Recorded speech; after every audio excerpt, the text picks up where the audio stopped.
Hello, everyone. Hey, what's up, guys? Welcome to another edition of Kamen Kaizers. I am your host, Chris Eaton, and joining me, as always, is Arian and Chris. Hey, Yes. how was your guys' summer vacation? Was it good? I feel like I've said this 6 times already since the summer. Well, now, hey, we are actually in the final lap of summer as we're recording this. It is the middle of August. Oh, yes, it feels like it, man. Yeah, we're in San Diego right now recording this, and it's actually warm. Yeah, It's warm. It's muggy.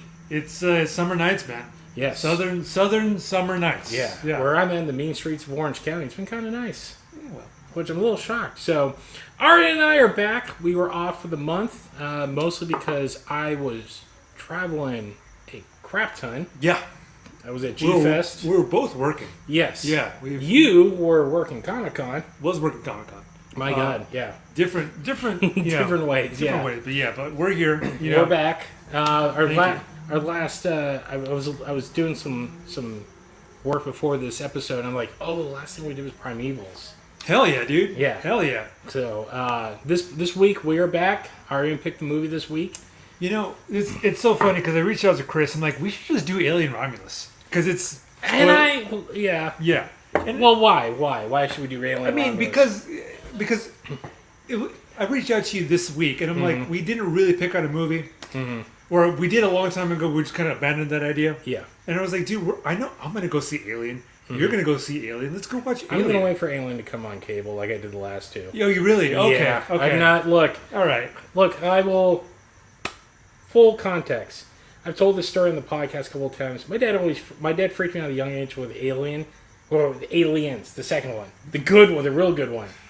So it took me a long time to come back around to Aliens.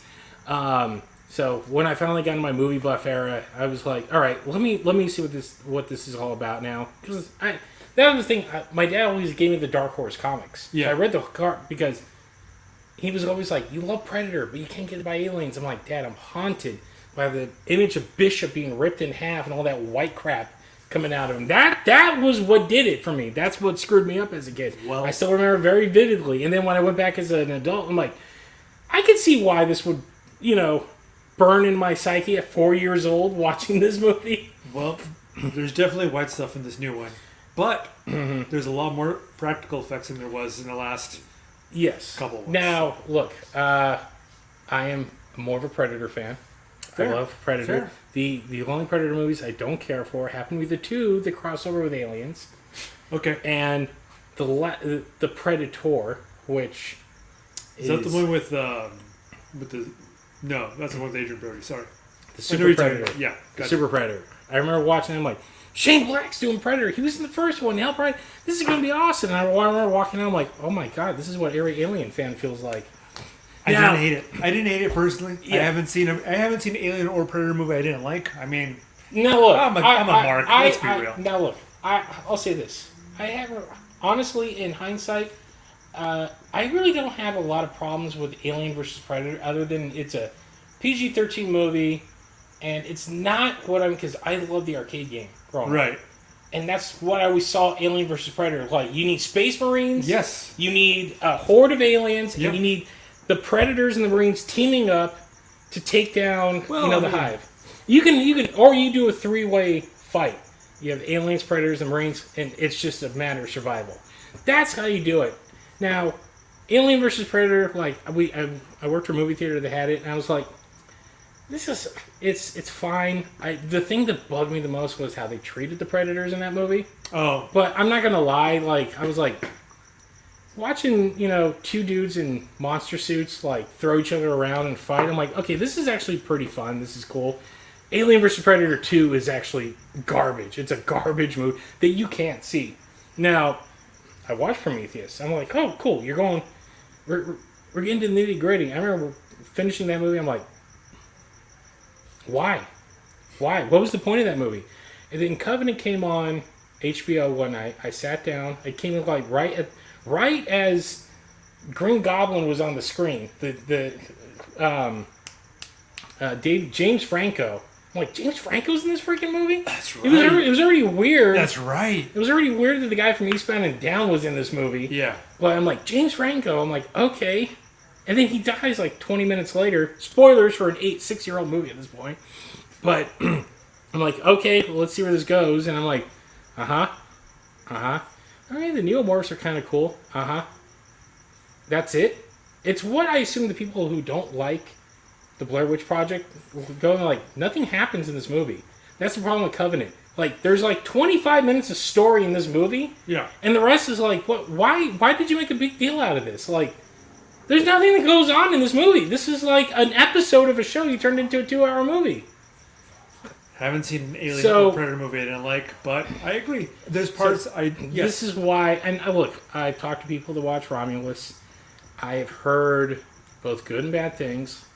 I've heard from a hardcore Alien fan, he's like, it's fine.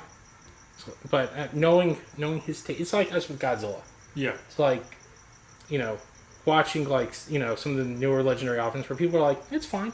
Yeah. It's a good entry. Like, Godzilla and Kong, as much as I love it, I can sit there and like, this is nothing more than like a big budget show of film. Like, it's just passing time, but you're having a good time with it. I wouldn't put it in the highest of, Yeah. It's not -1. It's not Shin. It's not Mechagodzilla. It's not Mechagodzilla. So I'll watch it when it comes on like Hulu or whatever they're gonna put it on. I'll watch it then. But I heard interesting things about it. I'm like, all right, I'll give it a chance when it comes up. I still haven't seen Twisters. Yeah. I still haven't seen Twisters. I still haven't seen Twisters. Yeah. What? And you might be asking, why is that a big deal? Because one, I'm a tornado fanatic, and two, I've told this guy, why is that a big deal? Because you're a weather guy. That's all you do. All you do is all you ever talk about is fucking. Sorry. Yeah. Language. Yeah. Is kaiju, 90s anime, and weather. Yeah. That's it. And I saw the original Twister. I'm not joking. This is no hyperbole. I saw it 13 times in its original theatrical run.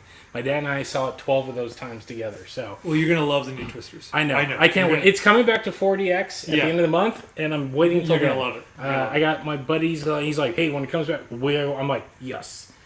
Part of it is because I've been traveling. I've been in Chicago. I've been in San Diego. I've been all around. Yeah. It's our cheers, sir.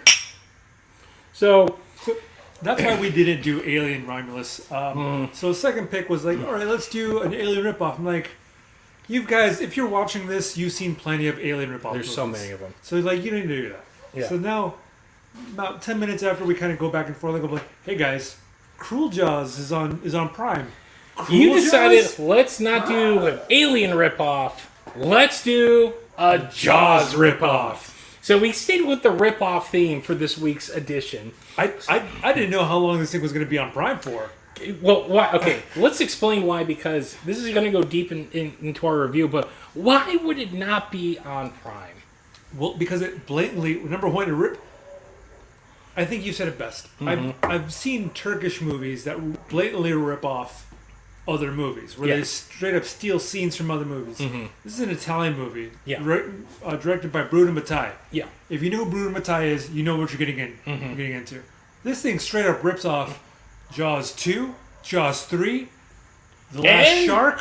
What else? No! And Jaws the Revenge. And Jaws, is that the one with Michael Caine? Yes. Yeah. Okay. Well, 1000% Jaws. I'm sitting there, I'm like, is that like they took all of the bad Jaws movies, put them in a blender, and then also added, a little oregano, if you will, for that Italian flavor, by ripping off another Italian shark movie.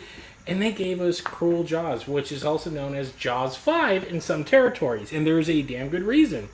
So, I've only seen, bits of this online. I'm like, this sounds like a good thing to do. But there's a deeper reason why it being on Amazon Prime is an even bigger deal. Because not only does it just rip off all these movies. Now, there's movies that blatantly rip off other movies all the time. Sure. There's only so many versions of a story you can tell. This goes even deeper. Why? Well, because it rips off the Star Wars theme. Star Wars theme? I'm pretty sure it's Star Trek. Star Trek. And on top of that, it's not just themes for being reused. There's legit footage from all 4 Jaws movies and, what was it, The Last Shark? The Last Shark, yeah. The Last Shark. They're literally, I don't think there was an actual shark that they shot in this movie. Look, I know there's a credit for shark design, but I don't. I think it's bull. Yeah. I think it's a lot of bull. So, we're going to do Cruel Jaws because, as we said, right now it is on Amazon Prime. Yeah. It could be pulled at any point because it is the definition of copyright infringement. 1,000% is the definition of copyright infringement. Oh, God. And this is a movie we need a little scotch to talk about. Cheers. So, this is... Oh, boy. Okay. Oh, boy. So, here's the basic story of Cruel Jaws because normally we kind of break down the story. Go through it. There's not a lot of story to break down in this movie. You've seen this story. Let's be real. Unlike when we were reviewing Electric Dragon 8,000 Volts, where there's not a story per se to that movie. It's more of an art. Yes. It's like you're watching a performance piece. No, this has a story. It's a little surfside town. Yeah. That also happens to be right outside Miami, Florida, for some reason. I think they allude it's kind of around the Keys, but it's not. And pretty much a government ship sinks. The Cleveland, which we never see it sink. No, it just starts with a small, like SS Minnow style boat. Yeah. And a drunken captain and like 2 Cuban dudes, and they're going to go salvage stuff on the ship. Yeah. Get attacked by a shark, and somehow the shark also takes out the captain, but the boat survives. Makes sense. Yes, makes perfect sense. Yeah. And thus... that's how Lost World Jurassic Park ended, right? This is true. This is how the T-Rex gets stuck in the... Yeah. So we're introduced to our hero, which is this dude that I for a minute thought he was the dude from Troll 2. Right? Yes! Oh my god! Yes! Yeah, that guy, right? Yeah. They're eating them, and they're hunting me. Oh my god. I'm like, that's that dude. And I look up, no, it's a completely different dude. Okay.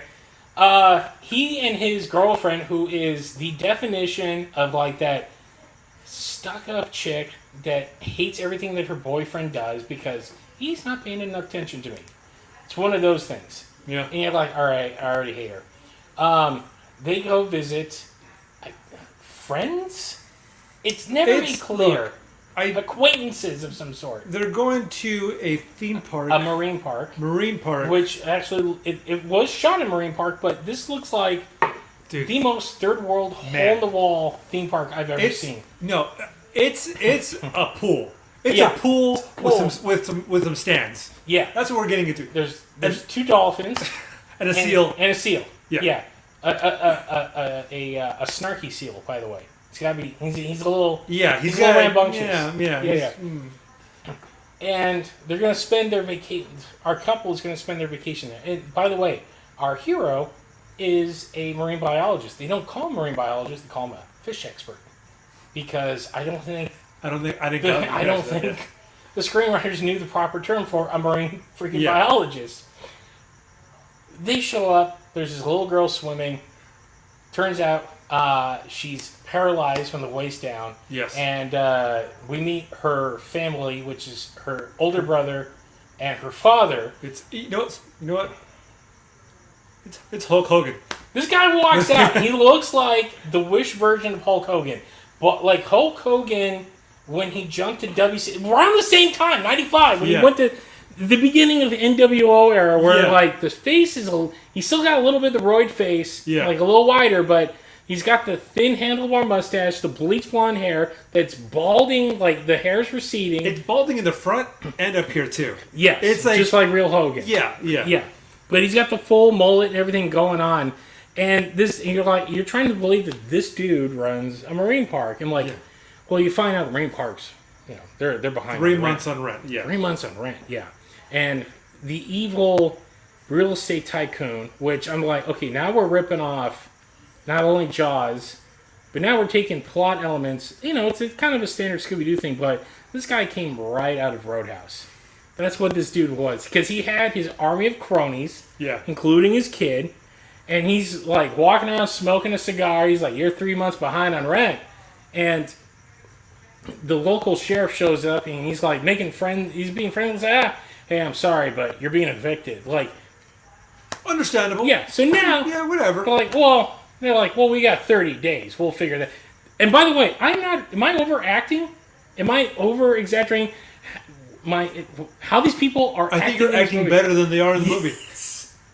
It's a lot of, like, I've seen better acting in, like, some of the worst Power Ranger episodes. It's on par with, like, season 2 Power Rangers. Oh my god. Like, Yeah. these are not SAG members. These are not SAG members for a reason. I don't think they're actors, but Yeah. here we are. So this movie meanders about with our main character, the daughter of the evil tycoon, Who has a crush on the son of the owner of the theme park. There's like 4 or 5 different subplots that really don't do anything. They don't coalesce at all. Yeah, they're kind of end open-ended. Spoiler. Because here's the thing: this movie goes for like 35 minutes before, and it's an hour 30. Hour 30. It's Good 90 minutes. Yeah. Good 90 minutes. In the first 35 to 40 minutes, there is not a goddamn shark to be seen anywhere. There's all this other weird nonsense going on. Yeah. Like with the real estate mogul and his son, like kind of pulling a John Wick, like we're gonna kill these dolphins, so that way this park goes under. Poison the dolphins. They try to poison the dolphins, yeah.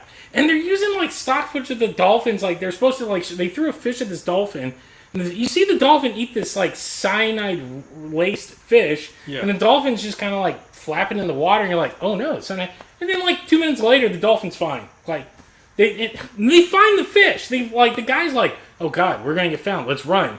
And our heroes find like someone's trying to poison the dolphin. Nothing made of it after that. Like the dolphins are fine. Everything's fine. So in Jaws fashion, the real estate mogul is holding a ricotta. Yeah. It's a thing. It's ricotta's supposed to be for boat racing, but this is a bunch of windsurfers on their little things, and they find a body washed up. It's one of the poor Cubans that gets mangled by the shark. One look. They give one look at this thing. One look, and they're like, shark. Shark, yeah. Specifically, tiger shark. Tiger shark. Yeah. Which we already saw the shark.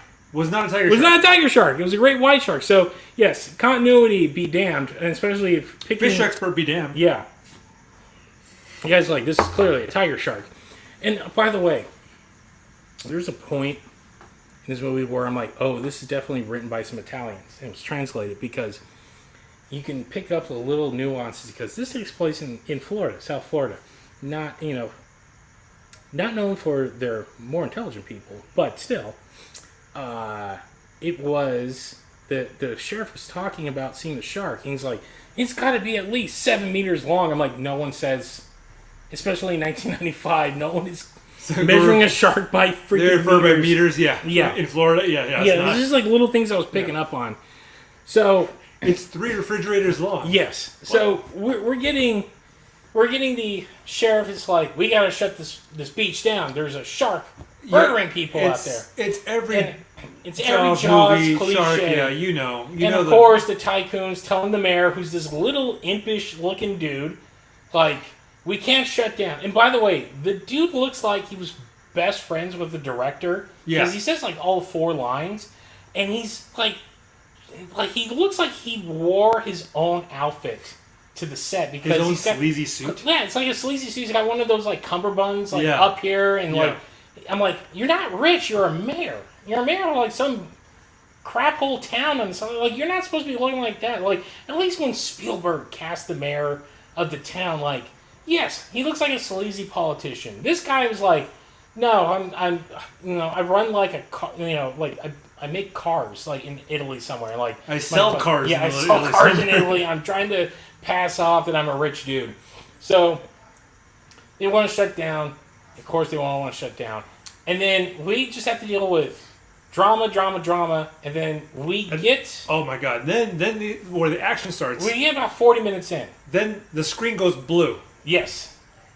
And it's straight up. It is the opening scene from Jaws, Part 1. Yes, 1,000%. It is literally the footage.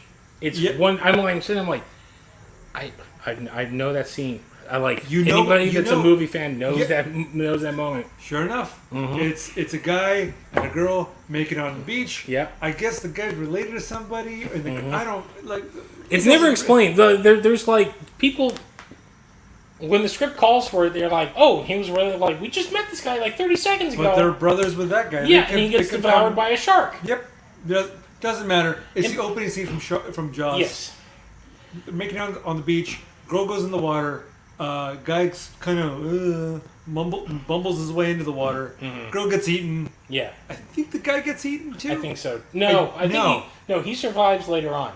I don't remember him ever coming back. Yeah. Yeah, because again, we might seem all over the place, but this movie is literally all over the place because there are continuity errors galore in this movie. Like whoever was editing this felt like it wasn't even their true first day on the job because it felt like they've never edited a movie in their life. This movie looks like it was working backwards, where they had all this footage and they worked the movie around. They kind of pulled the Power Rangers with it. Like we have all this footage because again, the beginning of the movie says it has a guy that built the shark, and there's a point where when the shark shows up, I'm like, oh man, they must have had a budget. And then I'm looking close, I'm like, wait.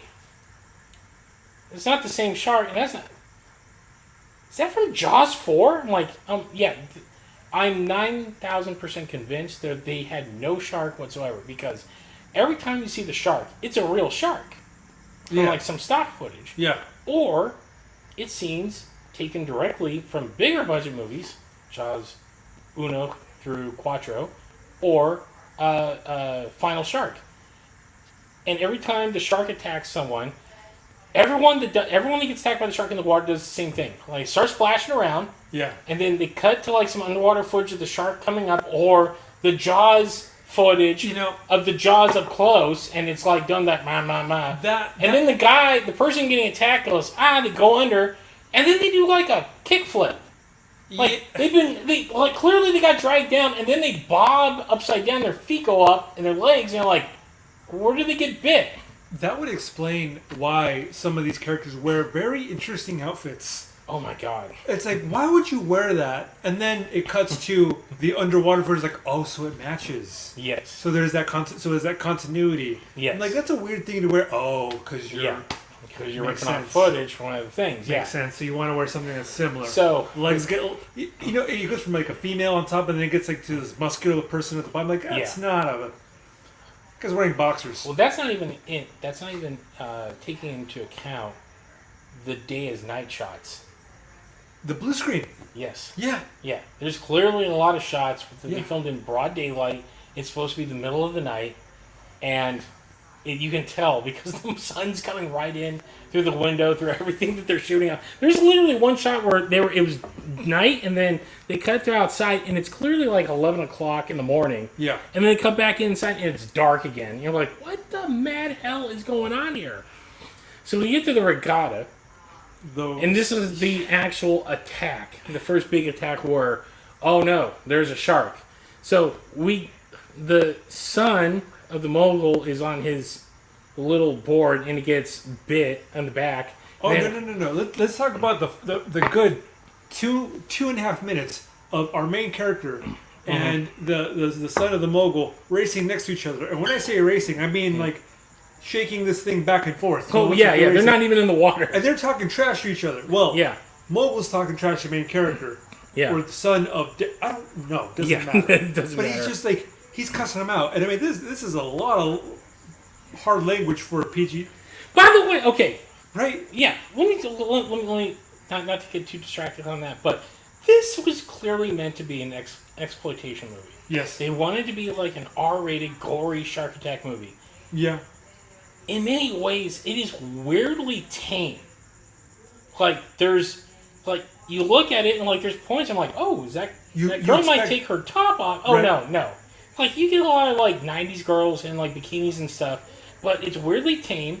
No one, like, and then every once, there's no nudity, and it's just, like, every, like, 25 minutes they throw in an F-bomb. Yeah. Or an S-bomb, and it's just it feels so out of place when they finally do it. You're like, no one else is talking like this in the movie, and then all of a sudden you just blurt it out during, like, a sequence, and, like, this feels weird. It is weirdly the tamest R-rated horror movie I've had the misfortune of watching in a long time. I'm like, who is this for? For us. It's for us. And for you watching. Yeah.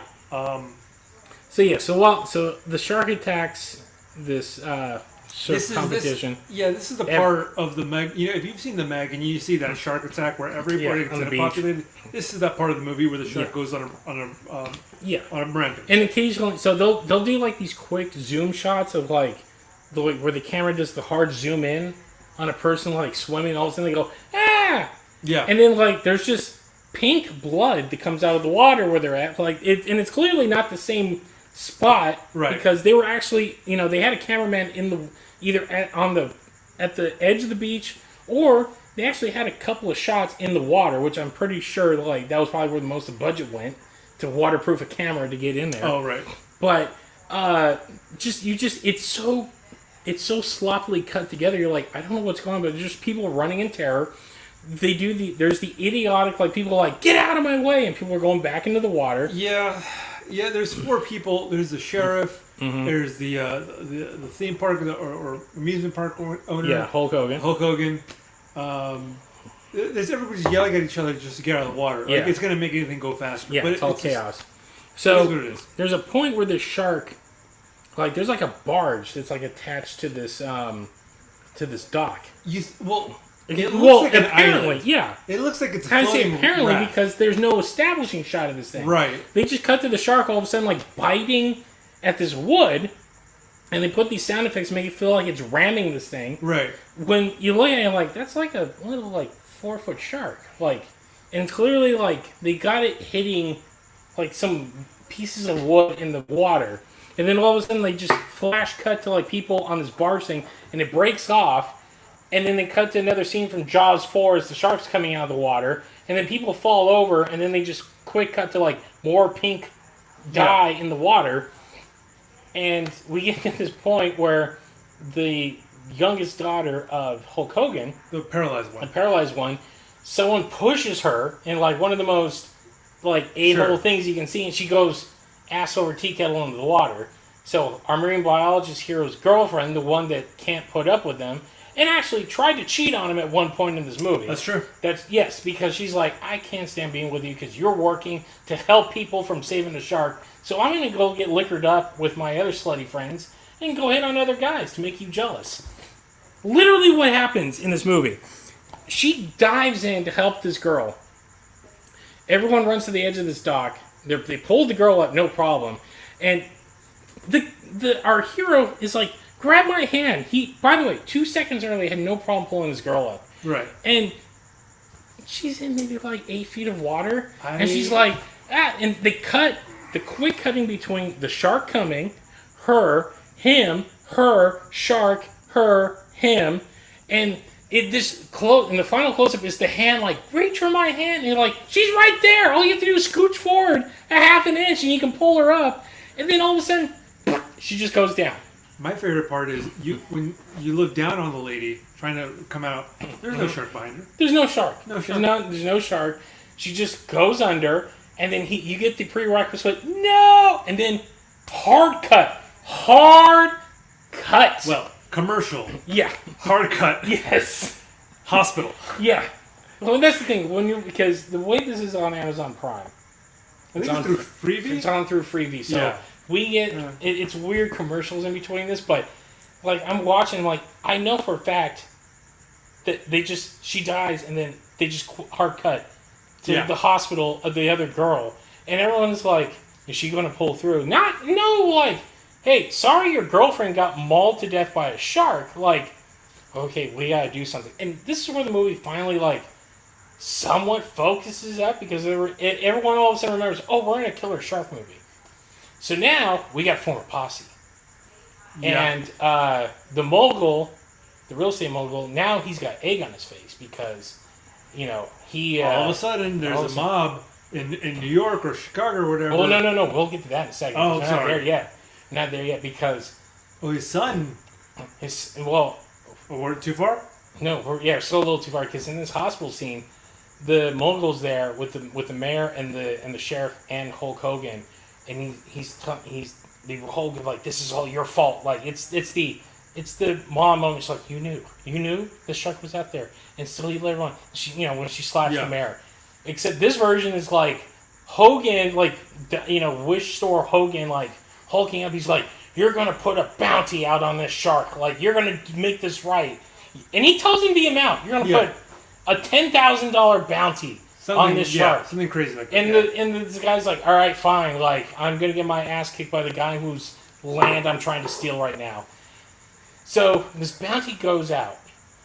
And the mogul tells his kid, he's like, look, I don't want to pay this thing, so you go take care of this.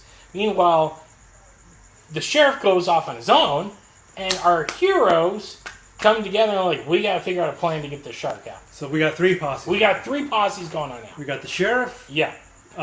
Bastard mogul. Yeah. Bastard mogul's son, and then we got our heroes. Our hero, who's working with the 2 guys that work, the son of the of Hulk Hogan, and the guy that works at the theme park.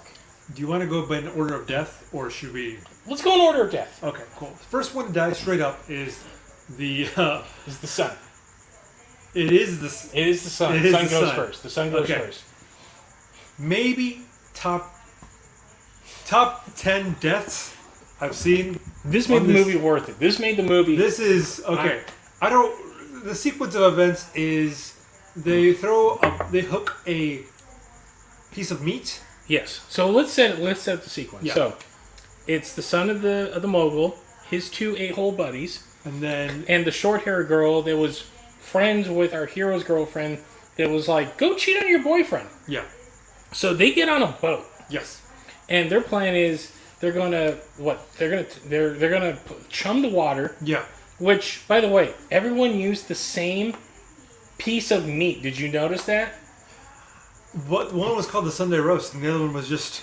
It came from a cooler. Yeah. It came from a cooler. Yeah. It looked like the same thing every time. Like, we only had like $40 to spend on this chunk of like what was clearly like some butchered lamb. Yeah. Like with the skin and everything still on. So they're like, we're gonna throw this in the water, lure the shark, and then their grand plan was to shoot it. Yes. Yeah. Yeah. But I don't know what happens with the guy. The son has like some sort of like fright order. He freezes up. And he doesn't shoot the shark. Mm-hmm. This is right after they have a 5-minute explanation of where a shark's weakness are. Yeah. It is. Guess what? Right in the head. Yeah. Right in the head. That's it. So, a whole guy who just beat up our main character. He freezes up with his plastic gun. He's kind of like, it has no recoil. When he shoots it... It's a shotgun, by the way. It shoots, and then he... Yeah. It's... Boom. Oh, okay, yeah. Yeah. It's one of those movies. Yeah. Yeah. Anyway. We're clearly haven't paid attention to a lot of things in reality. We're not starting here. So, I don't know what the hell happens, but the line goes, the shark gets... The line stuck. He pulls on. He rams the boat. Maybe the shark gets the meat, which again is like from Jaws 3. Sure. Yeah. And I believe if I recall, he's like trying to pull the line in or something, and then goes overboard.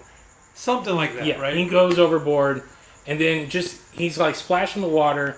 They cut to a different shark, by the way. Yeah. Again, it's supposed to be a tiger shark, but it's clearly a great white, and at some point it's like a mock mako shark. And it comes up, and then all of a sudden, like, this giant mechanical shark just raises out of the water, and it's got a dude in his mouth, and I'm like... lifeless dummy body. A lifeless dummy body. Yeah. And it's just like, nah, and I'm like, that's definitely from, like, The Last Shark, because it's so...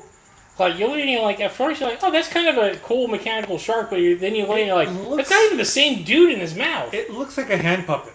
Yeah. It looks like... It's one of those, like, the little clippy, like, shark head things, you play around with when you're a kid. Yeah, actually, yeah. Yeah, it kind of looks like that. Okay. So, guy dies. Everybody on the boat's freaking out. And this is mad. And this goes very quick. This escalates so quick. The lady grabs a bottle of fuel or gasoline, starts freaking out, starts pouring the gasoline on herself. As the guys are firing blatantly at the shark. Yeah. Homeboy grabs a flare gun, shoots it in the general direction, and the whole boat goes up in flames. There's one shot. Shot before the boat explodes. which, by the way, isn't even a shot of a boat exploding. It's the explosion from the end of Jaws. From the buoy? Yeah. Okay. So he fires the flare gun, and everything, like, there's fire, and there's this fire effect that they used, and they show the girl, like, it's like they took the same scene and then just, for, like, 20 frames, like, less than a second. And it's just them going, ah, and then there's fire around them, but they're clearly not on fire, but they're in the fire, and the girl's still got the gasoline, and she's still dumping it, like, freaking out, and then all of a sudden, boom! I had to pause the movie because I was laughing uncontrollably to the point my buddy walked in. He's like, "What are you doing?" I'm like, "I'm watching Cruel Jaws." And I rewind, and he's like, "Okay." Yep. He's like, "I'm out of here. We're good? I'm good." We're good? I mean, this is why you watch the movie, for this scene. And you know what the beauty of being on Freevee is? It's free. Because it's not only is it free, but there is something about the act break. And this is the thing why I say that sitcoms don't work on streaming, because you don't have the act break. Yeah. The act break is essential to the sitcom because you set up the joke, punchline, then you cut to commercial, and then you set up the next, the second act or third act, whatever you're going to do. That scene, on my version, the ship explodes, and then all of a sudden, I get a commercial for, like, Ford of Ontario. Right after that, and the juxtaposition of it all is mind-blowing to me, and I am making dolphin noise. I had to get up and walk around for a second. Like, this is too goddamn much. Like, this movie is this is nuts. So we come back. So now, our mogul realizes my son's dead. Yeah. So he talks to his daughter, who, she's in love with Hulk Hogan's son. Something like that. Yeah, and he's, she's like, "Dad, you gotta do it." He's like, "I'm taking care of it." He tells her to go away. As there's these two dudes in his house. Yeah. These two Guido-looking dudes. And there's, actually, no, I'm sorry, it's three dudes. Yeah. It's three dudes, because there's this mob boss-looking dude, again, who looks like he was friends with the director. Right. And, he's got a cigar in his mouth. He's like, "This ain't Chicago. We gotta do things Chicago way." And he's got one dude who's got the prerequisite 90s ponytail, the hair pulled all the way back, wearing the T-shades, looks like... It's Dean Malenko. No. This is the big guy. And this guy looks like... Yeah, Dean Malenko. No. Dean Malenko was the small guy with him. Oh, okay. Who's even more muscular. These guys are, like, standing... So the guy with the glasses is standing like this. Yeah, he's standing like this. Yeah. Like Kevin Nash back in the day when he was with Shawn Michaels. Diesel, yeah. And then there's this dude who I swear to God is 5'1". He's pink on pink with pink. He's got a Tommy Bahamas from head to toe. Oh my God, yeah. Again, these guys look like they just hey, this is what you're supposed to look like. Find something in your wardrobe and bring it in. And so and the little guy is standing like this because he's trying to because he clearly did some push-ups before they shot the scene. He's and he's trying to act up, and he's supposed to be the muscle of this group.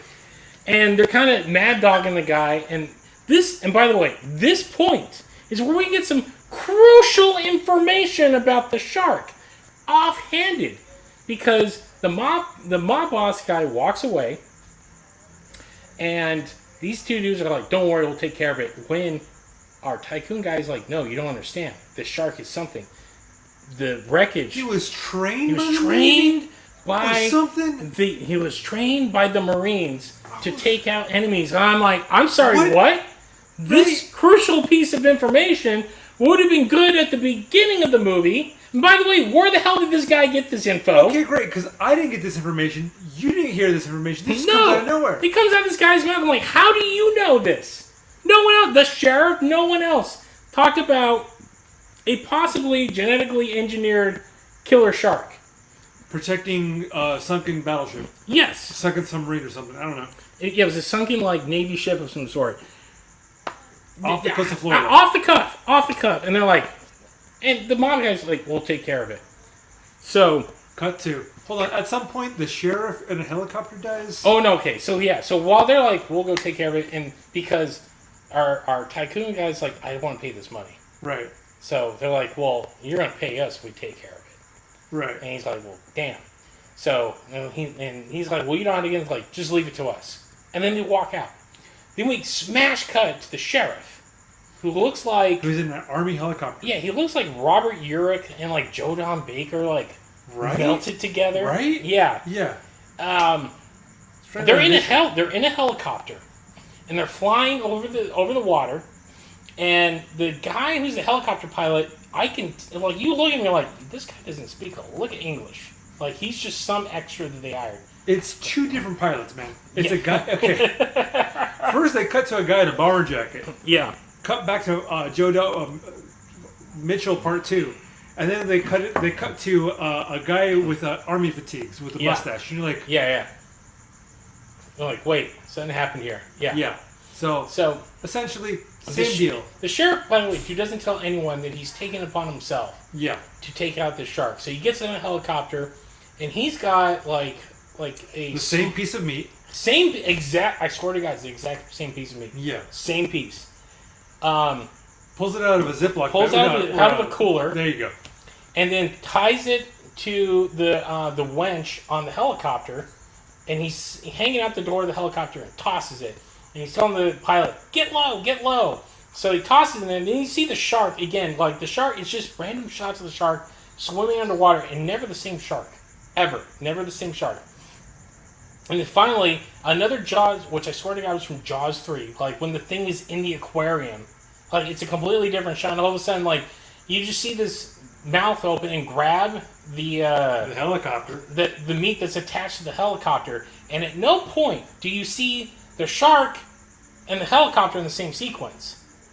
Like, till the very end when he shows up behind it, but we'll get to that. That's a whole other thing. So, the shark now has this piece of meat that's attached to, like, a winch that has to have, like, a 3,000 pound, like tension to it.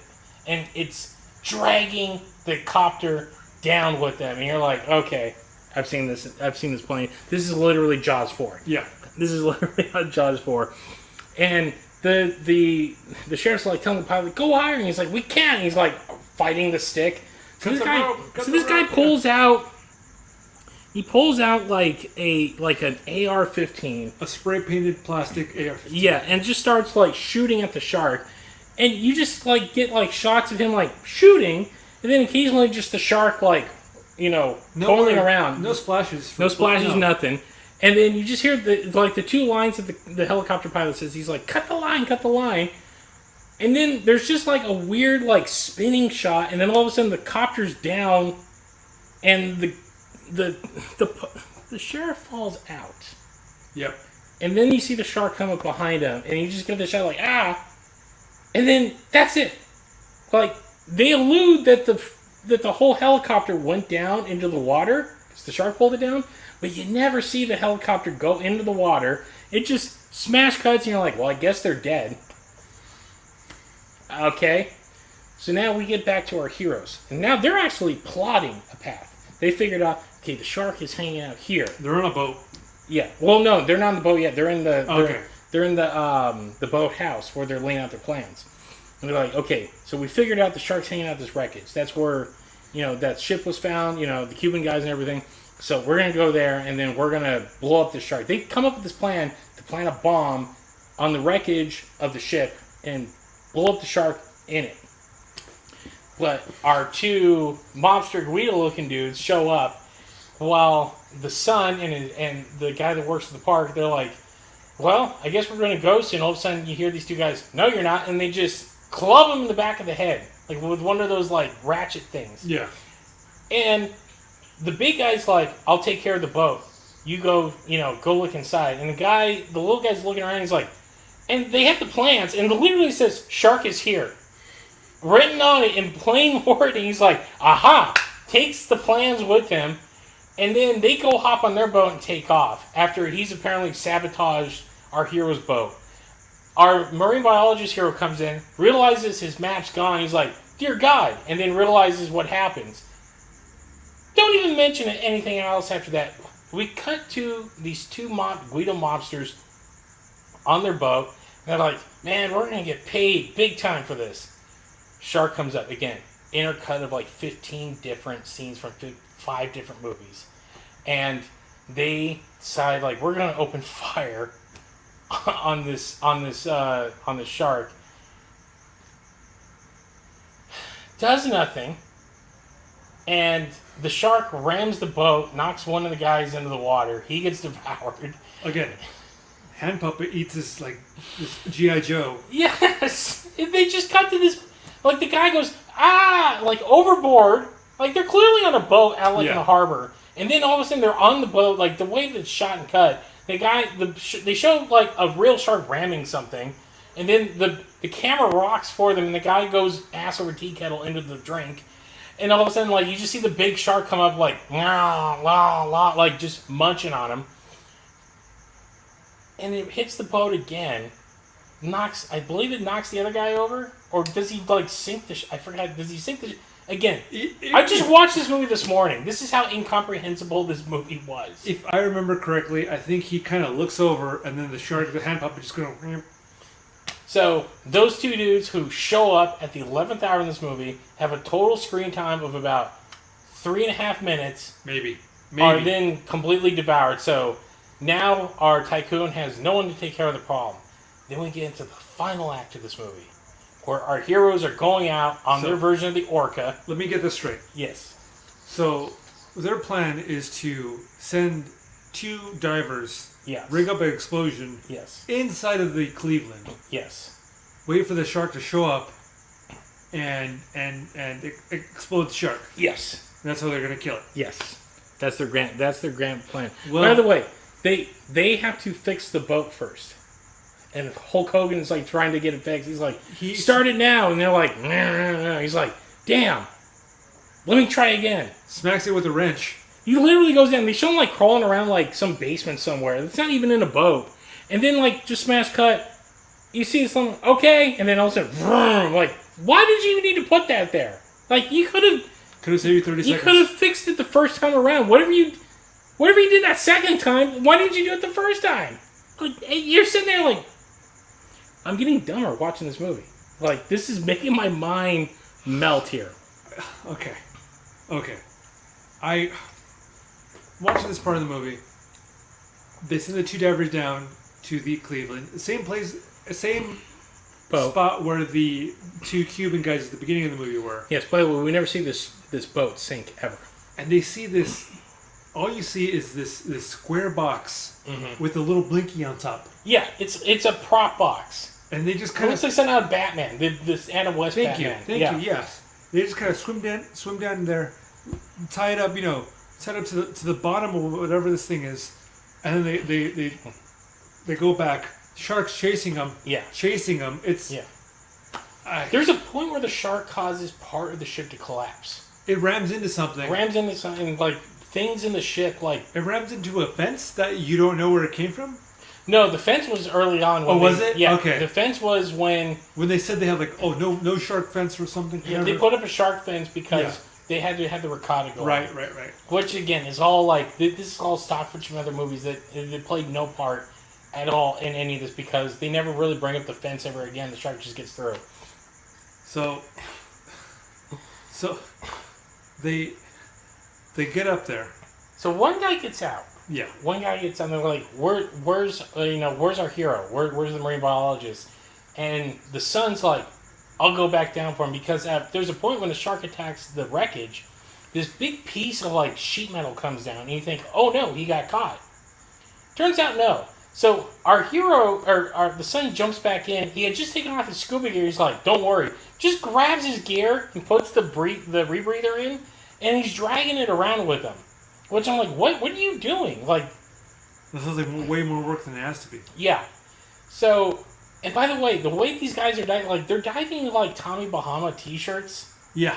And, like, like, swim trunks. I'm like, this is an odd way to dive. Like, you don't have any, like wetsuits and clearly it was not in the budget. So, turns out our hero had survived after we thought he got crushed to death by the shark. His buddy finds him and gives him his rebreather, and they go out through this hole while the shark is still ramming the ship. And then there's just shots of like the shark thrashing around in the water. Like this is all like from like National Geographic and stuff like that. And then they just cut to the bomb that they just placed. What doesn't even look like it's in the ship. It looks like it's on the side of a dock. Yeah. And then you just see they cut into it, and it's like going, and like it's beeping. They get back up into the water, and there's a second where you think, oh no, the shark's going to get them, but it doesn't. And then the bomb goes off, and then they once again reuse the footage from the end of Jaws, and this big bloody mess goes up, and I'm like, yay! When you see the shark die, it's this plastic toy that they just rip in half. Yeah. That's it. They have the explosion from Spielberg's Jaws, and then there's like this toy shark that's got like the front missing. Like, it just got caught in a bomb. Like, why is only the head missing? That's all. And it just and then smash cut. They're back. They're back at the aqua park. Yeah. And everyone is enjoying the show. All of a sudden, like, oh, the attendance is back. And everyone's watching the dolphin show and the fucking sassy seal, and they're all having a good time. They're like fake laughing, like ha ha ha. And the tycoon comes out and he's like, "I want to give the $10,000, which just happens to be the amount that is owed on the back rent, to the fine people at this at this aquarium." I think his name was Dag. Yes, his name was Dag. Dag. Yeah. Hulk Hogan. Dag. Yeah. His name's Dag. My God. The Dag. So hands over check. Hands over the check. There's the a seal. The seal is. And this is a callback. Yeah, and this is a callback to earlier in the film where we're jumping around because comes and slaps him in the butt. Because when the tycoon's coming around with smoking a cigarette, it's like, you got 2 weeks. And the seal comes up and it just smacks him, and he goes, whoa, like into the water. And I'm like, what? Why are we slapsticking right now? What is going on? That's exactly how this movie ends. Literally, yes. The guy drops the check, by the way, so the check doesn't get washed, so it's still good and still can be cashed. And he falls into the drink and then just hard pans onto the crowd, especially the little girl in the wheelchair, like fake laughing, like haha, and then credits. And you're going, what in mad hell did I just watch? Now, you would expect this from a movie in the 70s. Yes. When churning out garbage was par for course. This movie was made in 1995. Part of it was. For the majority of all the actors and everything were in 1995. Yeah. Now, this is actually, I bring up Primevals for this reason. Because we talked about this in the last episode. You can go back and look. Because Primevals was shot in the 90s. Part of it was? Part of it was shot in the 90s. Yeah, all the actor stuff was shot in the 90s. And then the effects stuff was started in the 80s. And then the final version was done in 2021, 2022. So it's a weird hodgepodgey film. This is a 1975 trash exploitation film made in the mid-90s.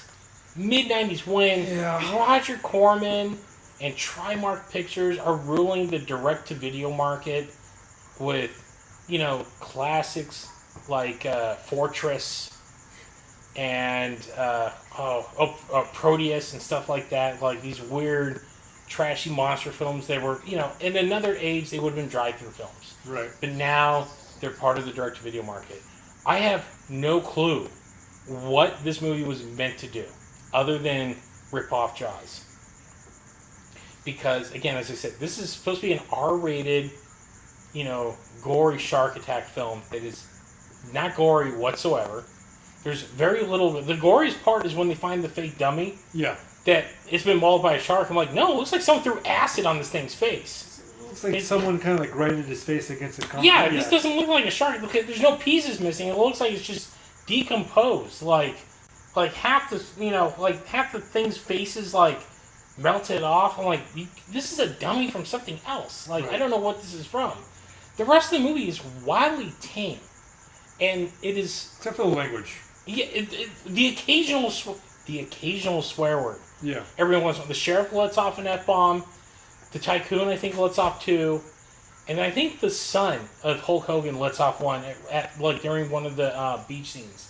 But other than that, if you're trying to sell this, at least, back in the day, Roger Corman knew what was going to sell his movies. Yeah. I need gooey monsters. I need gratuitous violence. I need gratuitous nudity. Yeah. This has none of that. but it's being sold as that. And I can't figure out for the life, like, look, this movie's like The Room. They were earnest in what they were doing, but it is unintentionally the most hilarious movie you've ever seen. Like, I was laughing out loud at times. Like, this made me laugh in ways the Showgirls makes me laugh. Because you're like, what the hell is going on here? This is so damn ridiculous. But they're like, no, we're making a movie. We're telling a story. It's just stock footage. It's corners cut on every end. Like, if this was a building, OSHA would have red tagged this thing long ago. Don't get us started on the soundtrack. This is like... By the way, they never rip off the Jaws theme. You notice that? They rip off other themes. Other themes, yeah, but not... Never the Jaws theme. There's like a point when our hero's on the boat and he's like hitting the throttle, and then the Star Wars Imperial Mark... No, the throne room. The throne room theme yeah. is like remixed. Yes. And it's just different enough. This is like a WCW entrance theme. Yes. Just different enough. It's like DDP coming out to Smells Like Teen Spirit, but it's like just different a Muzak version of it. Yeah. Like, what is going on? The Star Trek theme gets thrown in there? A little bit. At one point, yeah. A little bit from like the motion picture. I'm like, look. There's a reason why, this movie got sued into oblivion. So, yes. So the point of it even being on Amazon, like, it's on Freebie, so it's not Amazon's... I don't think Amazon owns Freebie. It's not directly on Amazon, but Amazon Prime. Well, you can watch it on Prime or Freebie. Prime. Yes. So, should you watch this movie? Yeah. Yeah, honestly. Yeah, you should. You know what the best way to watch this movie? Get one of these. Yeah. Fill it up. Sit with a couple of buddies. Put it on and have a damn good time because, look, you and I have watched some bad movies. And here's the thing with a bad movie. What makes a bad movie is that it bores you. Yes, and it irritates you. Yes. That's what makes a bad movie. There's bad movies, but you can find the charm and love in them. And if you're entertained, I feel that is... Like, you can say, look, structurally this is a bad movie, but I love it because it entertains me. And then there are movies that are, like, just bad because they're boring, because the people behind it don't know what the hell they're doing. Or like back in the day, like there was a lot of those like drive-in monster movies where the monster only shows up in the last 5 minutes of the movie, and the rest of the time it's just a lot of meandering going on. Perfect example is this Hammer movie called Island of the Burning Damned, and I remember watching this as a kid, being bored out of my gourd by because one we should probably talk about one day because it's Christopher Lee, it's Peter Cushing. They're on this island off of Scotland, and it's unseasonably warm, and people are being burned to death. And you only hear like a buzz, and then there's like a flash of light, and that's the mystery of the whole movie. Like, what's killing these people? And spoilers at the very end, it's aliens, and they're these little disc things with like a glowing center. They look like a what's those cookies with the chocolate chip in the middle? Oh yeah, I know what you're talking about, yeah. So they got little chocolate, that it looked like a gooey version of that. And then it rains, and then they die. And I remember even being as a kid, I'm like, what the hell? Like, why? What was the point of this? Oh, it's just a cheap movie to like throw together in like 20 seconds. Like, it felt like they filmed like what was the one about the giant bacterias that eat like bones? Like the Creeping Unknown or something like that. Was it, or was it the brain with? No, it wasn't the brain.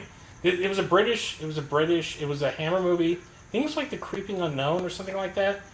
But it was like these bacterias that grew, like I said, they had like these little proboscis things that came out. And then they ate calcium, so they would digest your bones. Was it like in a base? Yeah. I think I know what you're talking about. Fiend Without a Face? No, it wasn't Fiend Without a Face. No, it was in color too. Oh, it was in color. I have no idea. So it was a British film. Like I'm blanking on it at the second, but yeah, it's one of those where like, oh, we just got done filming this, and they pulled a Roger Corman like, well, we got like a week left on the budget. Let's throw a script real quick, and we can have someone whip something up. All these people are still on the dole for a minute. Let's get another movie out of this. So this is what Cruel Jaws felt like. You know what? I want to go spend the summer in Miami. So we're going to hire a bunch of local actors. The acting in this is... Actors. It does go into that, it's so bad it's good. Like, because there are points like it's not like watching Manos: The Hands of Fate, where these are not actors. Like these are people who don't know how to deliver lines and stuff like that. Because these people can deliver lines.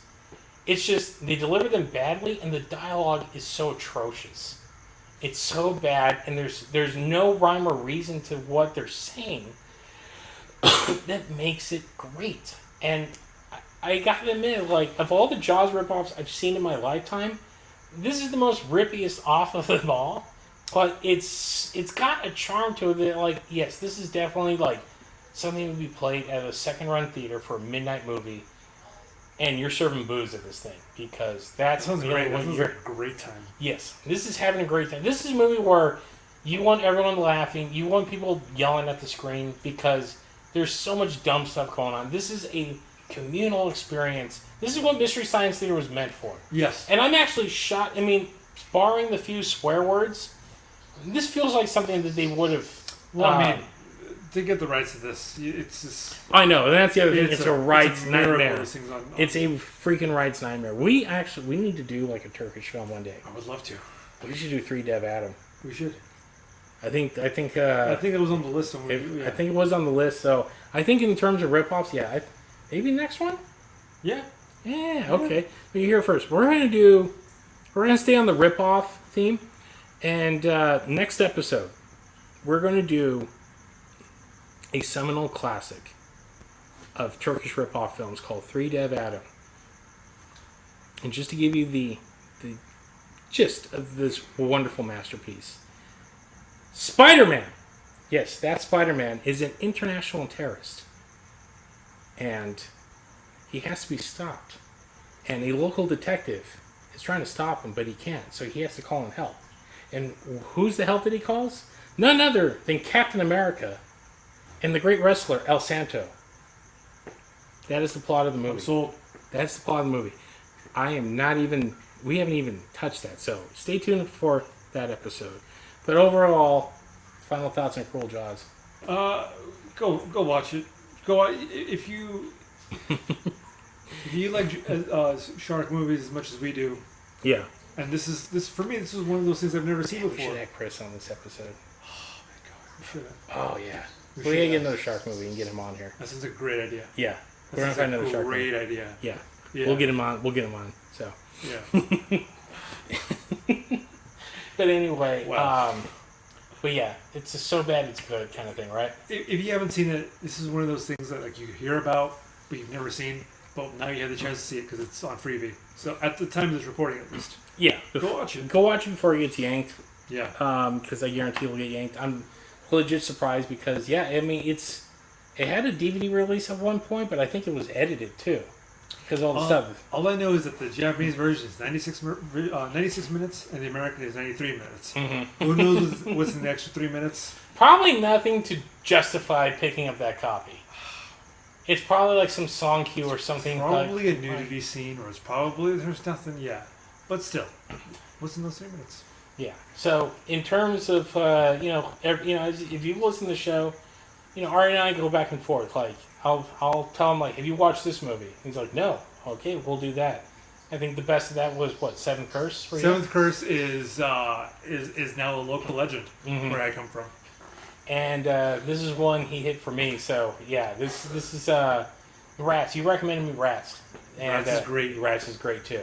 Yeah. So yeah. So on that note, we're gonna wrap up this episode of Kamen Kaizers.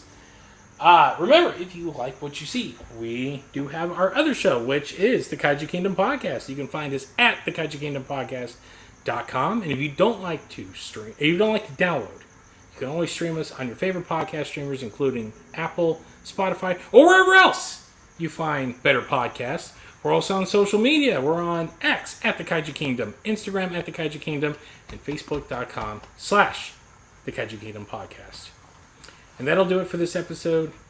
For myself and... Yeah, nice to meet you guys. Thanks for watching, guys. And we'll see you next time.